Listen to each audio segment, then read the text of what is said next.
Hello, Centenary Church, and to all the people who are tuning in at this time.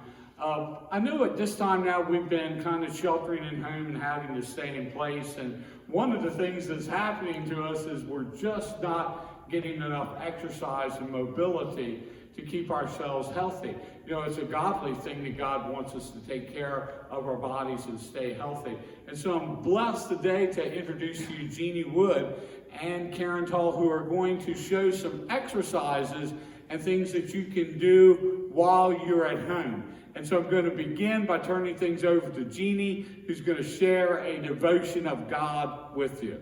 God bless. Hello. As he mentioned, my name is Jeanne Wood. I run an exercise class. I always start with devotion. So the one I picked out for today is The Day I Met an Angel by Mary Davis. Through the eyes of gratitude, everything is a miracle. I was a single mother of 3 in 1978, living through the recession. I lived close to my mother, so I didn't have to pay for childcare when the kids were out of school. I worked as a waitress for $1.05 an hour, plus tips, and managed to squeak out enough for necessities.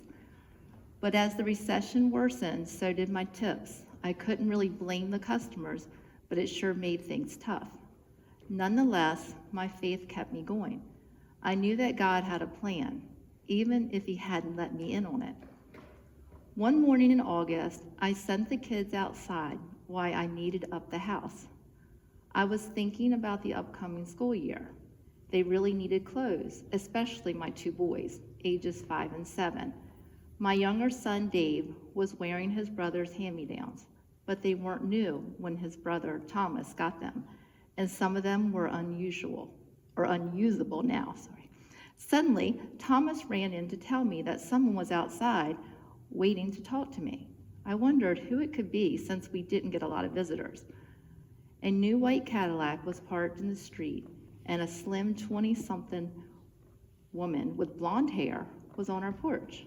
I greeted her, and she asked if I would accept some boxes of clothing. She explained that her son had recently outgrown them, and she was looking for somewhere to donate them when she saw my children playing in the yard.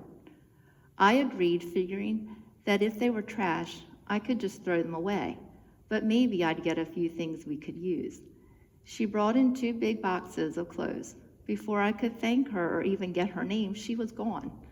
We started looking through the boxes. None of the clothes looked worn, no holes, stains, or evidence that any child had ever worn them. Everything was the size each boy needed. In the bottom of one box, we found 3 coats.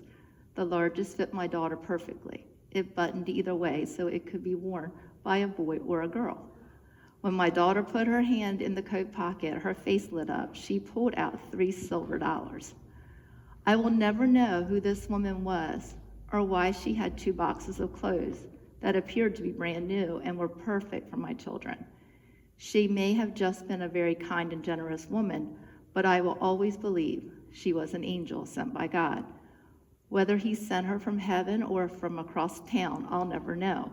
Either way, she helped us when we needed it most. So that's the kind of readings that we always start out with in a brief prayer. Lord God, I just thank you. I thank you for the angels. I thank you for the people who provide, Lord. And we know that you're behind all things. And we know you have plans and a purpose for us. And we're just so thankful for you. And we love you. Amen. Okay, so Karen is going to join me today. We're going to show you things that you can do that you have at home. We're thinking a dowel right here is our broomstick. You can take, if most people have brooms, you can usually unscrew them. So you have this, we're going to use this, a pillow, and some cans. So that's what we're going to start with. So Karen, we're going to start with our broomsticks. And with the broomstick, we can get a nice warm up. So you're going to take, posture is everything. I'm big about posture. So everybody can stand nice and tall. We're going to take your arms and you're just going to push your broom away. So you're activating muscles in your back and your chest, and bring it in and squeeze. So you're going to go out and in, out and in. You can hold it out and then bend your knees, just a slight bend, and stand. Bend and stand. Always pulling in your abdominals. And then we can turn this, we can pretend that we're like karate people. We're gonna twist. When you're doing just this alone, you're feeling the back, you're feeling your waistline, which is really cool. Last two, last one, and then if you want a good stretch, you're gonna take it behind you. And you can just go to the side like this and think, and look up at the ceiling and come center. Go to the other side, get the stretch, and back to center. Then you're gonna bow down. Keep your back nice and straight. And again, you can do a tiny, tiny twist. If your range of motion isn't great, you can just barely move to the side, hold it, come back center, and then just roll up. So those are a few things you can do with a dowel. You can also hold on to it like this. If you need to be steady, if you have really good balance, and just kind of go down and hold. Holding is always good. And then come up. Something we do all the time. We have to bend down to get something. If it's in our cabinet, to turn the TV, no, we don't have to turn TV set on, we have remote controls now. We don't have to move. And come up one more time. And then you can change the speed. Let's say, okay, I can go a little quicker. I want to get my heart rate up. So you can just go up and down like this.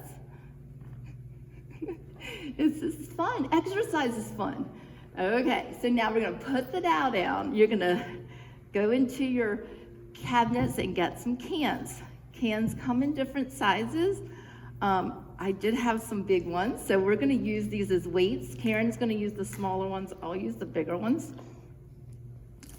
And always when you are sitting down to exercise, you want to not be leaning back in the chair like this. This is not good. You're gonna have posture, you're gonna engage, you're gonna have shoulders back. Pick up your cans, and you're gonna pull them back towards you.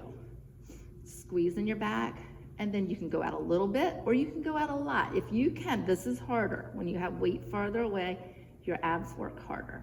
Pull it in and out. And you wanna breathe. So I always say, inhale through your nose, exhale through your mouth. So it's, and exhale.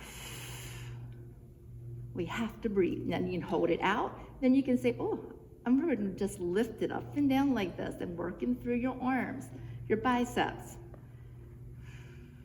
And then if we want to do curls, you got to hold on tight and just do little teeny ones. You don't have to do big ones. I can't do real big ones with these cans or I'm going to drop them. So you do what you can do. Karen can probably go up a little bit higher with hers. Just a couple more. And you can do as many until you start feeling fatigued in your biceps, and just hold. And then maybe open out to the side like this. And when you do that, you get a lot of chest right here. And then come back to the front. And again, you could do, I like to do sets of 8. 8's a good number. You could do 8 of those. Then if you're thinking, okay, I want to go a little faster. I want to pretend I'm running, but I want to work my arms while I'm running. So that's another option. But using your imagination is always good too. Put your cans down, and you're thinking, okay, maybe I don't need anything to work out with. I just want to sit in a chair and lift my legs like this. And some people, this is just like pretty much a steady pace. If you go faster, you're going to get your heart rate up. And then if you don't want to take your legs all the way out, you can just do a march, lift them up. If you go slow and hold, it's harder. You could take your arms up and then switch legs. Again, you're thinking about your posture, pulling in your abs, and you're having fun the whole time. And then we're going to just do a regular pace again. You're going for a nice little walk. And then sometimes working out from a chair can be challenging if you do hover squats. So on a hover squat, you're just going to come off your chair, you're going to sit, you're going to use the top of your legs, and then you're going to make sure you don't miss the chair and sit back down. And we'll do that again. Like 8 of these would be really good. With your arms, you could do running arms. So now you're getting a little bit more total body. You're getting your legs and your arms, and then sit down.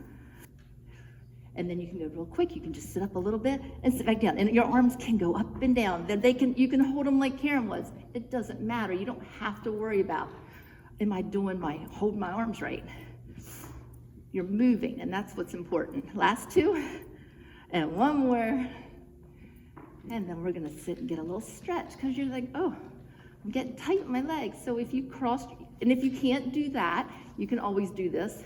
Pull your knee in and up. It feels so good on your back. We sit a lot, or I don't, some people do. And this feels good on your back.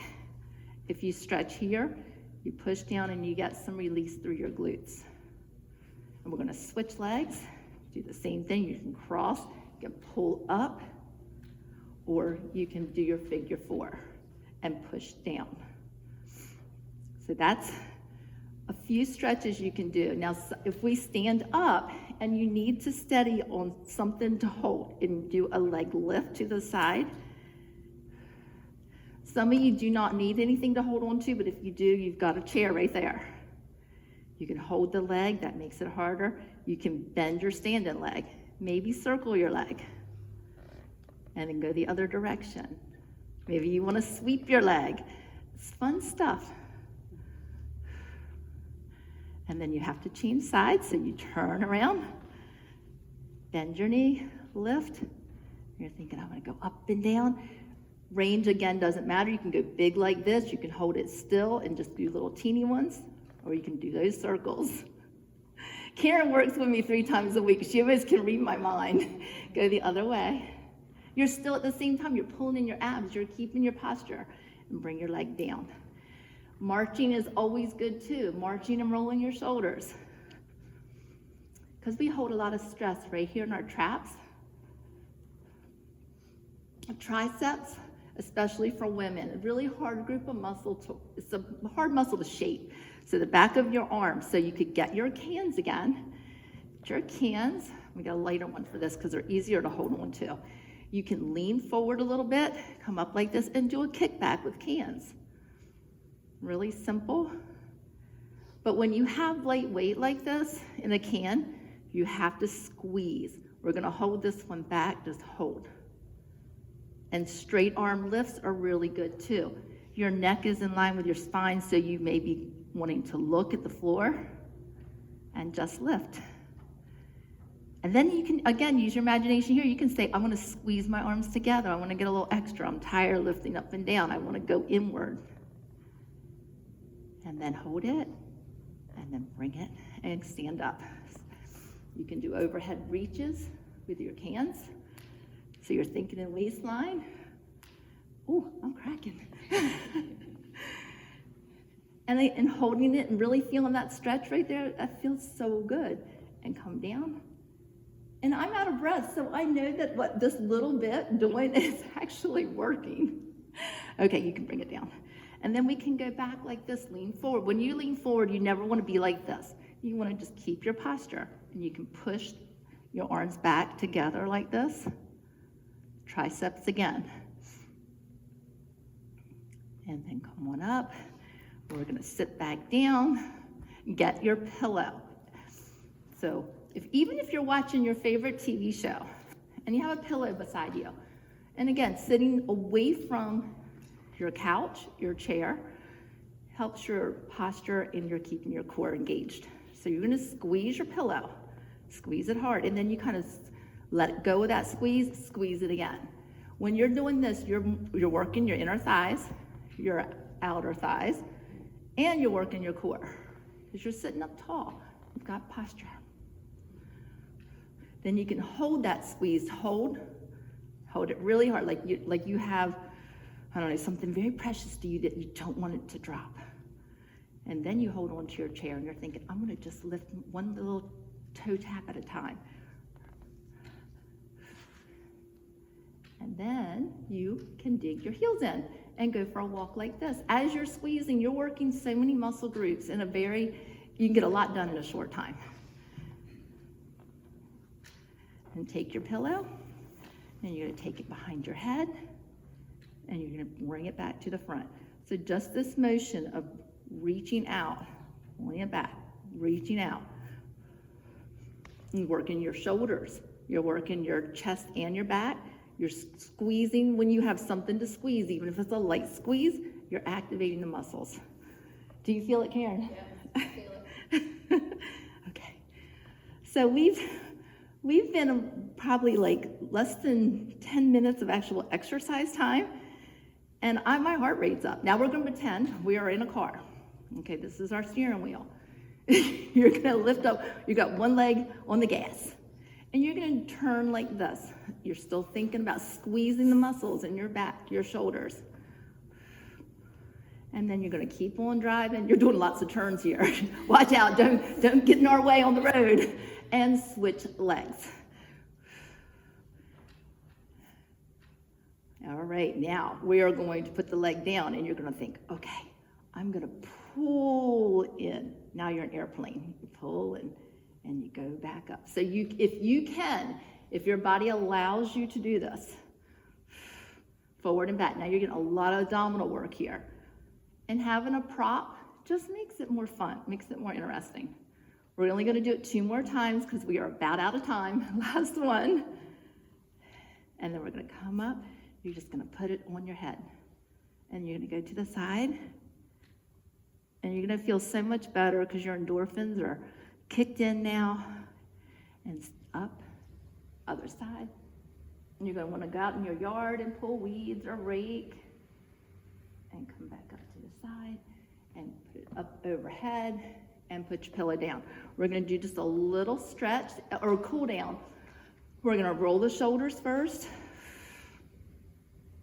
We're going to do one hip flexor stretch, and we have to do a scoop plie because that is something I've done with every class I've ever done.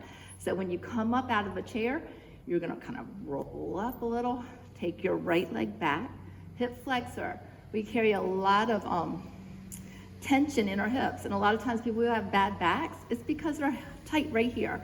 So we're going to put our hands here. You're going to push your shoulders back, glance up to the ceiling, push your hip forward. It feels so good. And then go ahead and look straight ahead, switch legs. This time with our arms, we're going to take and lace our fingers. You're still going to push your hip forward, your hips are square, and you're going to drop your chin down and push. And be proud of yourself that you joined in and were enjoying exercise. Okay, for our scoop plies, you turn your toes out. 4 of these always. And here's a big scoop. 1, 2, 3, and last one. And you're done. Thanks for joining us.